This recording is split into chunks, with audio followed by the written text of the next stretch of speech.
Quando um cavalo rejeitado em leilão é comprado por um jovem cadeirante, todos zombam do animal e o rapaz deficiente é humilhado por um valentão. Mas o que aconteceu depois deixou todos em choque ao descobrir o que o cadeirante fez com o valentão. Antes, se você, assim como nós, ama os animais, inscreva-se agora no canal para não perder nenhuma história emocionante. Obrigado. Vamos voltar à nossa história. O salão fervilhava com a nata da sociedade numa tarde quente de sábado. Cristais tiniam suavemente contra taças de champanhe, enquanto a elite local se acotovelava para conseguir os melhores lugares. O ambiente carregava aquele ar característico de riqueza e privilégio, com senhoras exibindo joias reluzentes e cavalheiros em ternos impecáveis.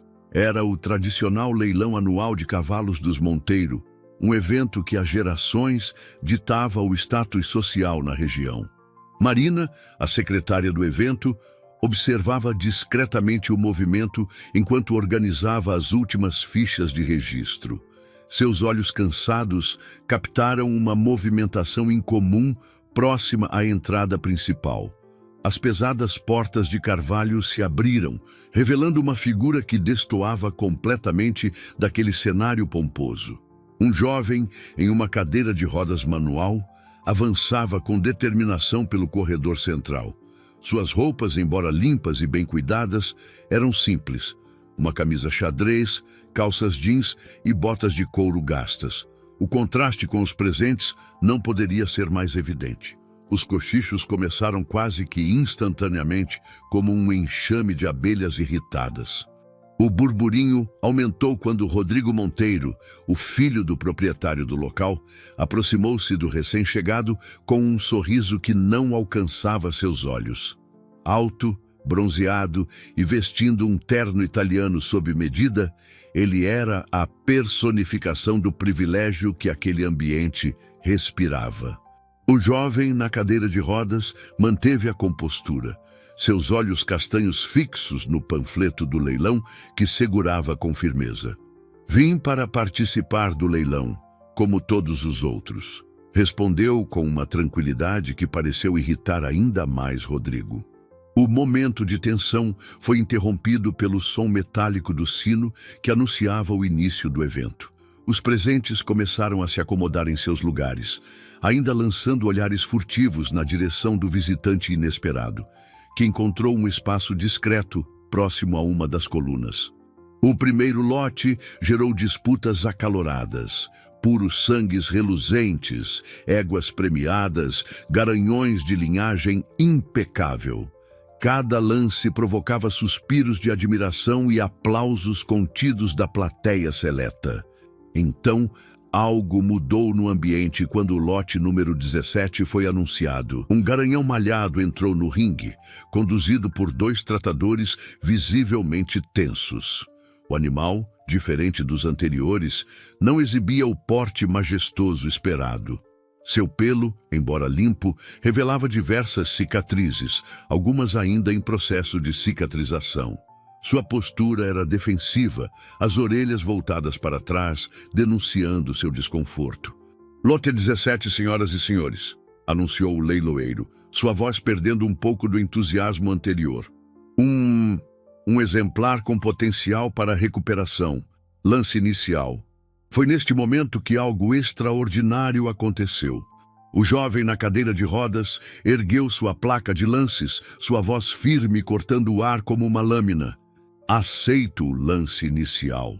As risadas nervosas que seguiram seu comentário morreram rapidamente quando o jovem na cadeira de rodas começou a avançar em direção ao ringue, seus olhos fixos no animal ferido que pela primeira vez desde sua entrada pareceu se acalmar.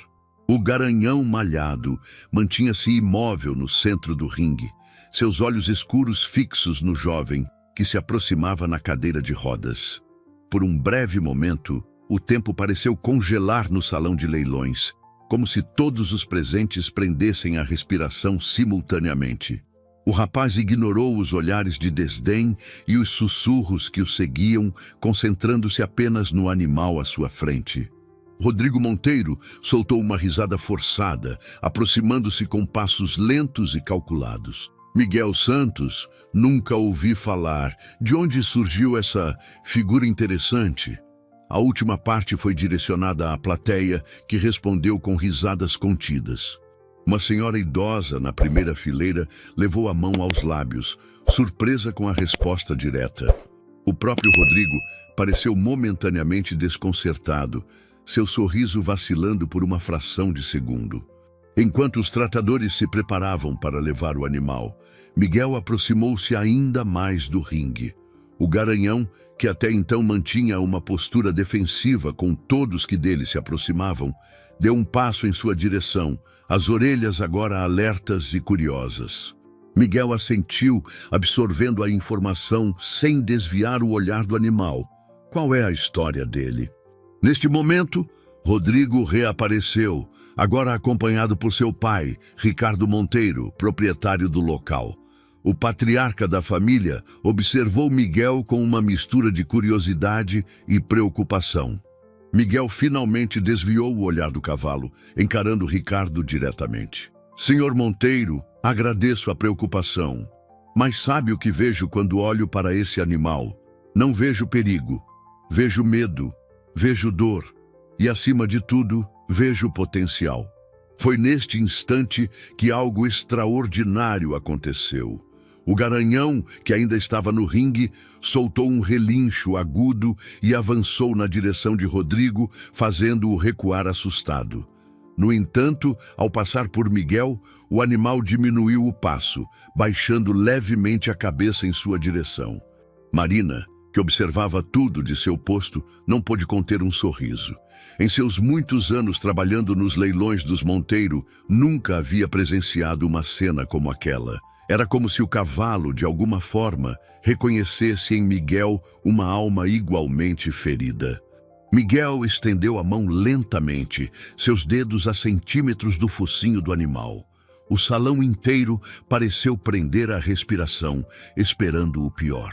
Mas o garanhão, contrariando todas as expectativas, permitiu o toque, fechando os olhos por um breve momento. A pequena propriedade de Miguel ficava a cerca de 40 minutos da cidade.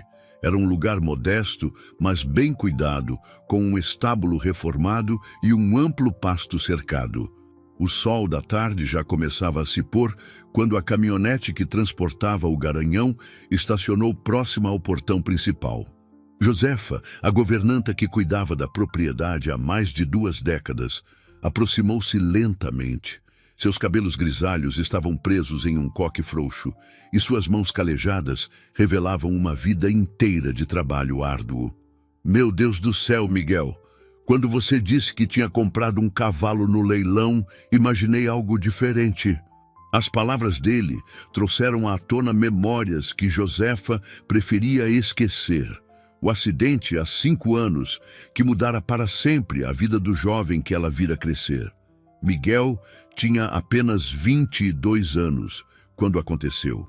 Era um dos cavaleiros mais promissores da região, com várias medalhas e troféus conquistados em competições estaduais. Naquela fatídica manhã de domingo, durante um treino rotineiro, seu cavalo se assustou com um barulho repentino e o derrubou. A queda foi violenta e o diagnóstico devastador: lesão medular, paraplegia permanente. Miguel assentiu, seus olhos perdidos em reminiscências. As pessoas mudam, Josefa. A dor nos ensina, mas também nos transforma. Hoje entendo que não foi culpa do animal. Como vai chamá-lo? Perguntou Josefa, notando a conexão silenciosa entre os dois. A noite já caía, quando Miguel começou sua rotina com Fênix. Com paciência, apresentou-lhe o estábulo reformado, o cocho com água fresca, o feno de primeira qualidade. O animal, embora ainda desconfiado, seguia seus movimentos com interesse crescente. Em determinado momento, enquanto Miguel ajustava a altura do cocho, uma lembrança súbita o atingiu. Rodrigo Monteiro, ainda adolescente, assistindo a uma de suas apresentações. Na época, Miguel era o centro das atenções, o prodígio da equitação, enquanto Rodrigo era apenas mais um espectador na arquibancada. Foi quando um barulho vindo da entrada da propriedade chamou sua atenção. Faróis cortaram a escuridão e o motor de um carro de luxo roncou ameaçadoramente. Miguel reconheceu o veículo. Era o mesmo que Rodrigo dirigia no leilão. O carro de Rodrigo Monteiro estacionou de forma brusca no terreiro da propriedade, levantando uma pequena nuvem de poeira.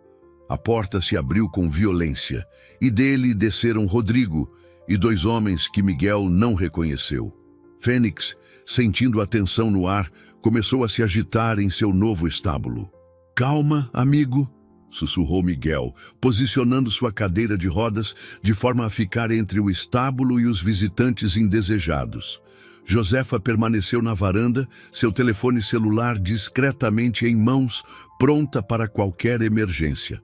Miguel manteve a calma, embora suas mãos apertassem com mais força os aros de sua cadeira. "O que você quer, Rodrigo? Já passa das 9 da noite." "O leilão acabou", respondeu Miguel com firmeza. "Fênix não está à venda." Miguel sentiu algo mudar no ar.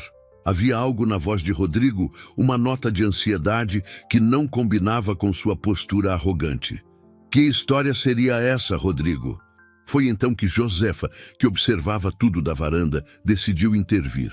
"Senhor Monteiro!" Sua voz firme cortou o ar noturno. "Sugiro que vá embora. Caso contrário, serei forçada a chamar a polícia." Depois que os faróis do carro desapareceram na escuridão da estrada rural, Josefa aproximou-se de Miguel, colocando uma mão reconfortante em seu ombro. "Tem algo errado nessa história, meu filho." Naquela noite, enquanto a propriedade finalmente silenciava, Miguel permaneceu acordado em seu quarto, seu computador aberto em uma pesquisa sobre casos de cavalos desaparecidos na região. Na tela, uma manchete antiga chamou sua atenção. "Campeão das pistas desaparece misteriosamente após vitória polêmica." Seus olhos percorreram rapidamente o texto e seu coração acelerou ao ver uma foto em preto e branco de um magnífico garanhão malhado. Embora a imagem fosse de 3 anos atrás, não havia dúvida. Era Fênix em seus dias de glória. E ao lado dele, sorrindo para a câmera, estava uma jovem amazona que Miguel conhecia muito bem. Clara Monteiro, a irmã mais nova de Rodrigo, que havia deixado o país abruptamente após o desaparecimento do animal. A manhã seguinte amanheceu nublada, com uma garoa fina que transformava o pasto em um tapete de orvalho cintilante.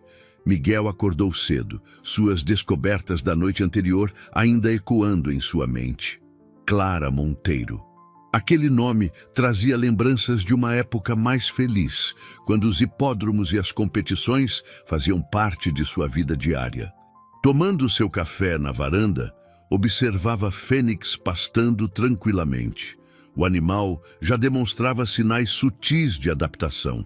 Sua postura estava mais relaxada e, ocasionalmente, ele se aproximava da cerca onde Miguel estava, como se buscasse companhia. Ela sempre foi diferente dos outros Monteiro. A voz de Josefa surgiu atrás dele, carregando uma bandeja com pão fresco e geleia caseira. Tinha um coração bom aquela menina. Era verdade. Clara tinha sido sua maior rival e, paradoxalmente, sua melhor amiga no circuito equestre. Enquanto Rodrigo sempre demonstrara desprezo por competidores de origem mais humilde, Clara via além das aparências e posições sociais. Josefa ajustou seus óculos de leitura, estudando a foto antiga. "Lembro desse dia. Foi a última grande vitória dela. Mas havia algo estranho. Rumores sobre apostas, sobre resultados manipulados." Um relincho agudo interrompeu a conversa. Fênix havia se aproximado mais da varanda, suas orelhas alertas voltadas para a estrada de terra que levava à propriedade. Segundos depois, o som de um carro aproximando-se confirmou o motivo de sua inquietação. Para surpresa de Miguel e Josefa, não era o carro esportivo de Rodrigo que surgiu na curva, mas sim um táxi amarelo. Dele desceu uma figura que fez o coração de Miguel saltar. Uma jovem de cerca de 30 anos, cabelos castanhos presos em um rabo de cavalo desalinhado, roupas simples e uma mochila de viagem surrada nas costas. A jovem Monteiro caminhou lentamente em direção à varanda, seus olhos fixos em Fênix, que agora se aproximava da cerca com visível agitação. Lágrimas começaram a escorrer pelo rosto dela. Clara finalmente desviou o olhar do cavalo e encarou Miguel, seus olhos verdes marejados carregando o peso de 3 anos de segredos. Me perdoe por não ter vindo antes, Miguel, mas quando soube que você tinha comprado ele no leilão, eu não podia ficar longe. Vocês precisam saber a verdade, precisam saber por que eu fugi, por que Trovão desapareceu e... Ela engoliu em seco. Porque meu irmão fará qualquer coisa para tê-lo de volta. A cozinha da casa estava mergulhada em um silêncio tenso, enquanto Clara segurava uma xícara de chá entre as mãos trêmulas. Através da janela, podia-se ver Trovão, ou Fênix, como Miguel o havia renomeado, pastando tranquilamente sob a garoa que ainda caía. Miguel ajustou sua cadeira mais próximo à mesa, seus olhos fixos em Clara. A jovem que tinha diante de si era muito diferente daquela amazona confiante que conhecera anos atrás. Havia uma fragilidade em seu olhar, mas também uma determinação silenciosa. Josefa, que preparava mais chá no fogão, deixou escapar um suspiro pesado. Ele queria que você perdesse de propósito. Rodrigo disse que se eu não cooperasse, algo poderia acontecer com Trovão. Acidentes acontecem o tempo todo nas cocheiras, ele dizia. Clara fechou os olhos, revivendo as memórias dolorosas. Numa noite, após me recusar mais uma vez a participar do esquema, encontrei Trovão muito agitado em sua baia. O veterinário descobriu traços de uma substância estranha em seu bebedouro. Foi quando percebi que precisava agir. Clara continuou. Com a ajuda de um tratador de confiança, planejamos tudo. Numa noite sem lua, tiramos Trovão do Aras e o levamos para uma fazenda distante. Eu sabia que precisava desaparecer também.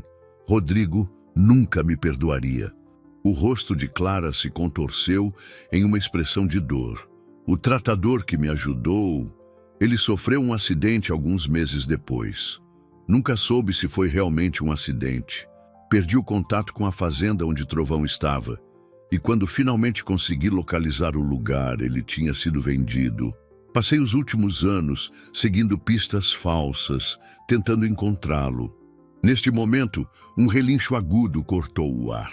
Os 3 viraram-se para a janela, onde viram Trovão em posição de alerta, suas orelhas voltadas para a entrada da propriedade. Clara levantou-se abruptamente, o pânico visível em seu rosto. Ele deve ter descoberto que estou aqui. Miguel, você precisa saber de mais uma coisa. Aquela última corrida, a da foto, não foi apenas manipulação de apostas. Houve algo muito pior. Algo que pode destruir não só a reputação dos Monteiro, mas toda a credibilidade do circuito de competições. O que aconteceu naquela corrida, Clara? Perguntou ele, sua voz urgente. O tempo pareceu congelar dentro da pequena cozinha. A chuva batia com mais força contra as janelas agora, criando uma trilha sonora sinistra para a cena que se desenrolava.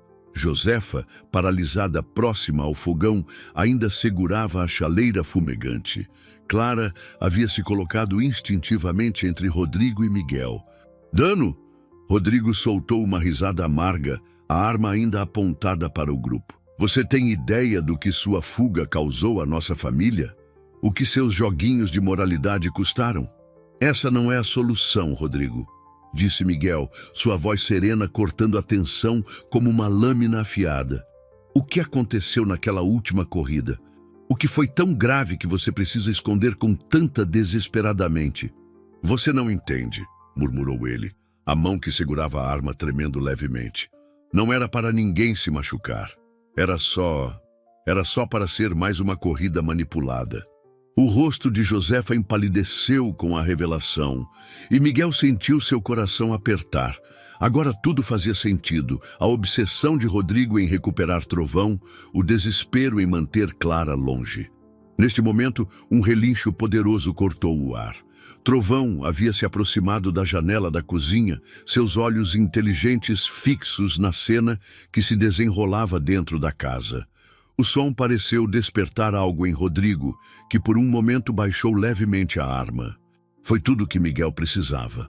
Com anos de experiência em manobrar sua cadeira, ele avançou rapidamente, usando o elemento surpresa a seu favor. Seu movimento brusco pegou Rodrigo desprevenido, fazendo-o perder o equilíbrio no piso molhado da cozinha.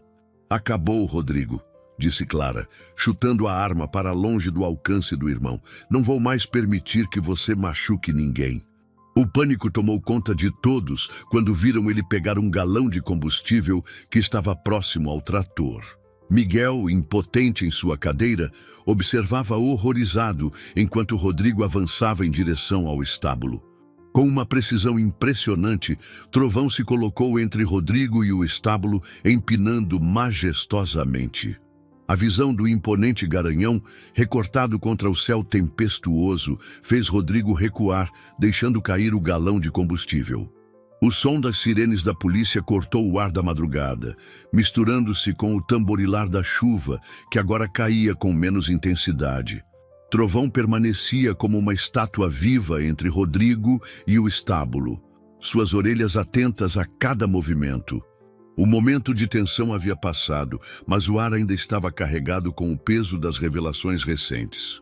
"Nunca pensei que viveria para ver isso", murmurou Josefa, observando a cena pela janela da cozinha. O cavalo que todos chamavam de perigoso, protegendo seu novo lar. Miguel sorriu suavemente, seus olhos fixos em Trovão. "Porque eu reconheci o olhar dele, Clara. Não era raiva que ele carregava, era mágoa. A mesma mágoa que eu carreguei depois do meu acidente." "Senhor Monteiro", chamou um dos policiais, "precisamos que nos acompanhe até a delegacia." Rodrigo ergueu o olhar, encontrando-o da irmã. Por um breve momento, algo do menino que ele havia sido, antes da ganância e da obsessão por poder, pareceu surgir em seus olhos. "Você nunca foi quebrado", disse Miguel suavemente, acariciando o pescoço musculoso do animal. "Só precisava de alguém que acreditasse em você." Já era quase manhã quando o último policial deixou a propriedade. O céu começava a clarear no horizonte, prometendo um novo dia. Josefa havia preparado café fresco para todos e o aroma reconfortante preenchia a casa. Clara respirou fundo, um pequeno sorriso surgindo em seus lábios. Estava pensando, talvez seja hora de voltar às competições, mas desta vez, da maneira certa. A sugestão pegou Miguel de surpresa. Por um momento, ele ficou em silêncio, suas mãos inconscientemente acariciando os aros de sua cadeira. Memórias de sua própria jornada de recuperação atravessaram sua mente.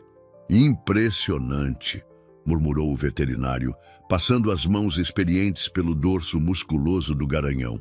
"Considerando tudo que ele passou, seu estado físico é surpreendente. As cicatrizes são superficiais, nada que comprometa sua estrutura." "E quanto à ecoterapia?", perguntou Miguel, sua mente já trabalhando nas possibilidades que Clara havia sugerido. "Ele teria condições?" Josefa, que se aproximava trazendo uma bandeja com limonada fresca, não conseguiu conter um sorriso. "Igual ao dono", comentou ela, lançando um olhar carinhoso para Miguel. "Precisaríamos adaptar algumas estruturas", explicava ela, desenhando um esboço rápido em seu caderno. "Uma rampa de acesso aqui, alargar algumas passagens ali." Foi quando uma picape familiar estacionou próxima ao portão. Ricardo Monteiro, pai de Clara e Rodrigo, desceu do veículo. Seu rosto normalmente altivo estava marcado por uma noite mal dormida.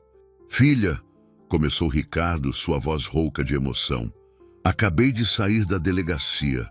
Ele fez uma pausa, como se buscasse as palavras certas. "Rodrigo", ele confessou tudo. "Eu vim pedir perdão", continuou Ricardo, lágrimas agora correndo livremente por seu rosto. "A você, Clara, por não ter percebido o que estava acontecendo debaixo do meu próprio teto. A você, Miguel, por todo o preconceito e arrogância que nossa família demonstrou." Foi então que Miguel teve uma ideia. Senhor Monteiro, chamou ele, avançando com sua cadeira. Conhece algo sobre centros de ecoterapia? Um brilho de interesse surgiu nos olhos cansados de Ricardo. Sempre achei que seria uma excelente iniciativa. Mas por quê? Nas semanas que se seguiram, a propriedade de Miguel transformou-se em um canteiro de obras. A parceria proposta com Ricardo Monteiro havia se mostrado mais promissora do que qualquer um poderia imaginar. O patriarca da família não apenas abraçou a ideia do centro de ecoterapia, como também disponibilizou recursos e contatos para tornar o projeto uma realidade. Nunca pensei que veria o dia em que os Monteiro e os Santos trabalhariam juntos, comentou Josefa, observando os operários instalarem uma rampa de acesso próxima ao estábulo principal.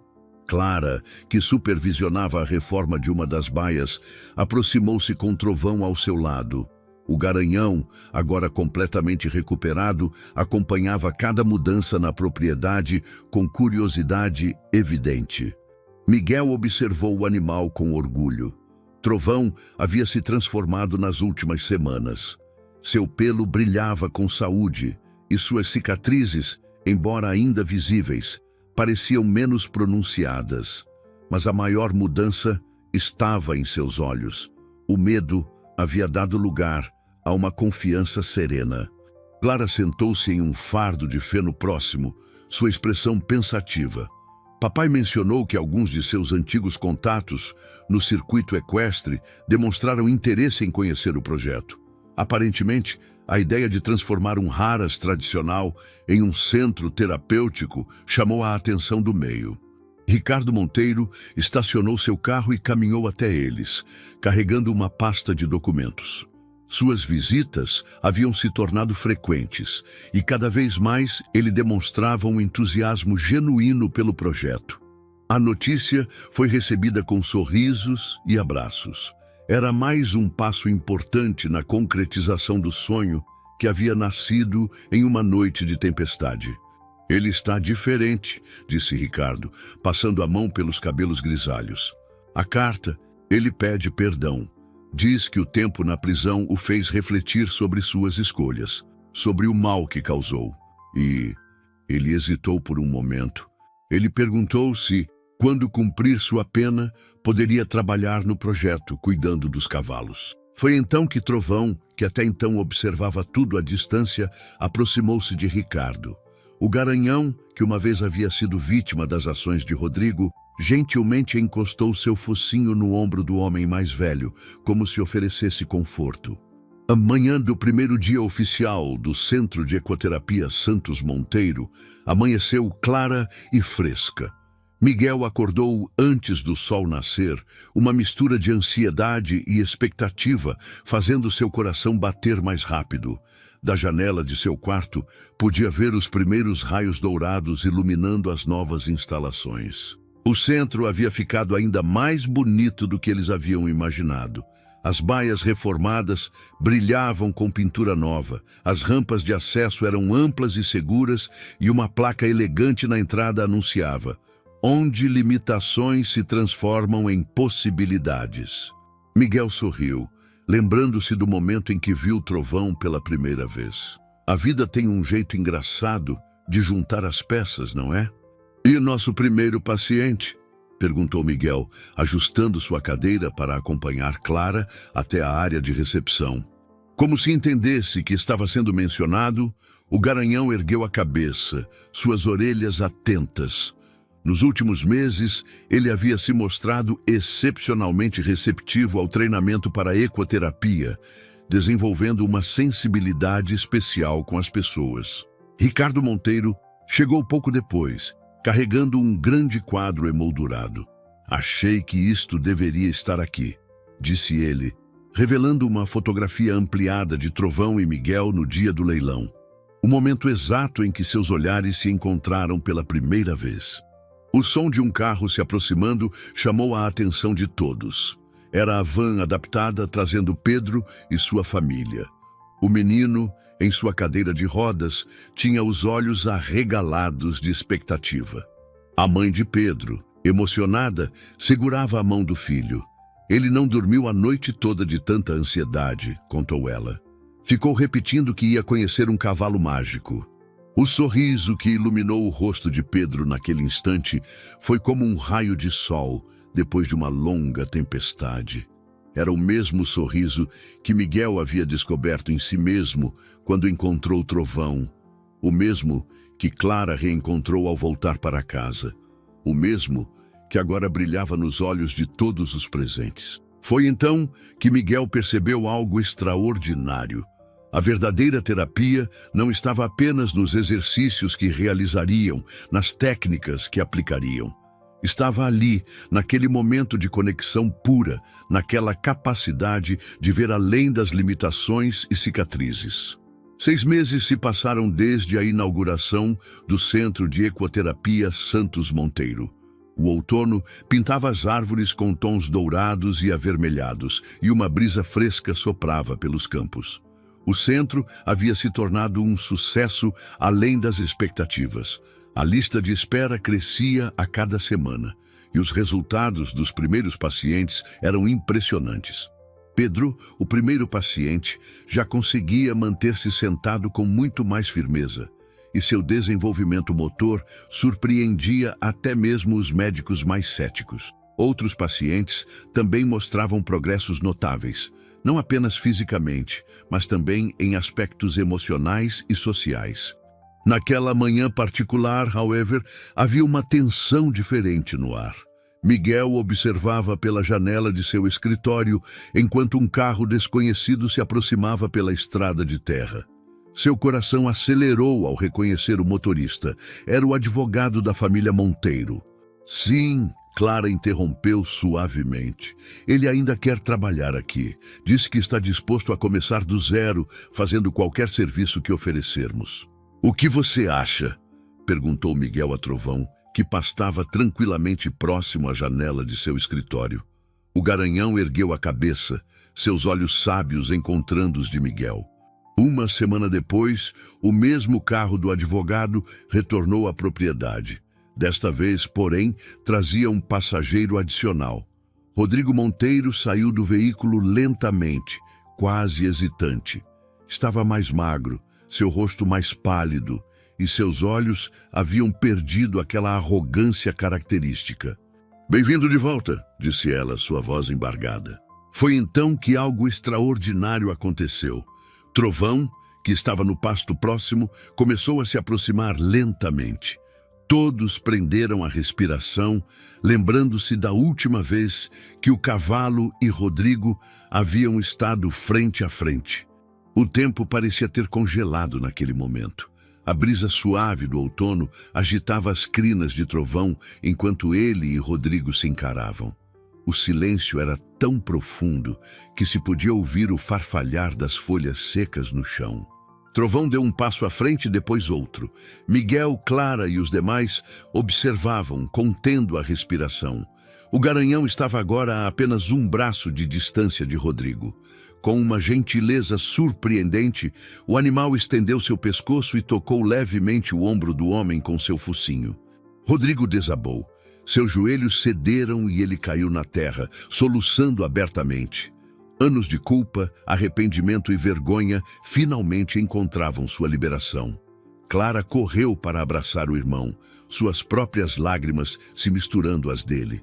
Os dias que se seguiram foram de adaptação. Rodrigo começou trabalhando nas tarefas mais básicas do centro, limpando baias, carregando feno, auxiliando na manutenção. Seu comportamento era irreconhecível, humilde, dedicado e genuinamente interessado no bem-estar dos animais e pacientes. Uma tarde, enquanto Miguel supervisionava uma sessão de terapia com Pedro, notou algo interessante. Rodrigo estava no canto do picadeiro, observando atentamente como os terapeutas e voluntários trabalhavam com as crianças. "Acredito que suas experiências podem ser valiosas aqui", respondeu Miguel. "Você conhece o lado mais sombrio do mundo equestre, mas também conhece o poder de transformação que esses animais têm." Uma manhã particularmente especial, Clara encontrou seu irmão no estábulo, escovando cuidadosamente o pelo de Trovão. O animal, que antes se assustava com sua presença, agora relaxava visivelmente sob seus cuidados. Rodrigo assentiu, suas mãos nunca parando o movimento rítmico da escova. Eu perdi o rumo, Clara. Me perdi tanto que quase destruí tudo e todos ao meu redor. Mas aqui, ele fez uma pausa, olhando ao redor do estábulo renovado. Aqui, eu encontrei algo que nunca tive em todas aquelas vitórias e apostas. E, no picadeiro, Miguel conduzia mais uma sessão com Pedro. O menino, que mal conseguia se sentar sozinho 6 meses antes, agora sorria radiante enquanto o trovão o carregava gentilmente, guiado por uma equipe dedicada. 1 ano havia se passado desde a inauguração do Centro de Ecoterapia Santos Monteiro. O sol de primavera banhava a propriedade enquanto os convidados chegavam para a celebração do 1º aniversário do centro. Faixas coloridas decoravam os portões e o aroma de café e quitutes de Josefa preenchia o ar. Miguel, em sua cadeira de rodas, impecavelmente limpa para a ocasião, observava com orgulho o movimento. O centro havia crescido além de suas expectativas mais otimistas. Agora, atendiam mais de 50 pacientes regularmente, e sua lista de espera continuava crescendo. No picadeiro principal, uma apresentação especial estava prestes a começar. Pedro, o primeiro paciente do centro, demonstraria seus progressos. O menino, que mal conseguia sentar-se sozinho, agora se preparava para sua primeira apresentação montado. Como se entendesse, o garanhão virou suavemente a cabeça em direção ao menino. Seus olhos, antes cheios de medo e desconfiança, agora transmitiam uma serenidade contagiante. Ela fez uma pausa, sorrindo para a plateia, que incluía familiares de pacientes, profissionais da área e autoridades locais. O Centro de Ecoterapia Santos Monteiro foi selecionado como modelo de excelência pelo Conselho Nacional de Ecoterapia. A partir do próximo mês, seremos um centro de formação para profissionais de todo o país. Aplausos entusiasmados ecoaram pelo local. Miguel buscou o olhar de Josefa na multidão, encontrando a senhora com seu inevitável lenço secando as lágrimas de alegria. Ricardo Monteiro, ao lado de Rodrigo, sorria orgulhoso. Seu filho, agora formado como auxiliar de ecoterapia, havia se tornado uma peça fundamental do centro, especialmente no trabalho com casos mais desafiadores. Miguel sentiu uma mão em seu ombro. Era Clara. Conseguimos, sussurrou ela. Realizamos algo muito maior do que sonhávamos. O sol da tarde lançava uma luz dourada sobre o picadeiro, fazendo as cicatrizes de trovão parecerem apenas marcas de uma história de superação. Miguel percebeu que o mesmo poderia ser dito sobre todos eles.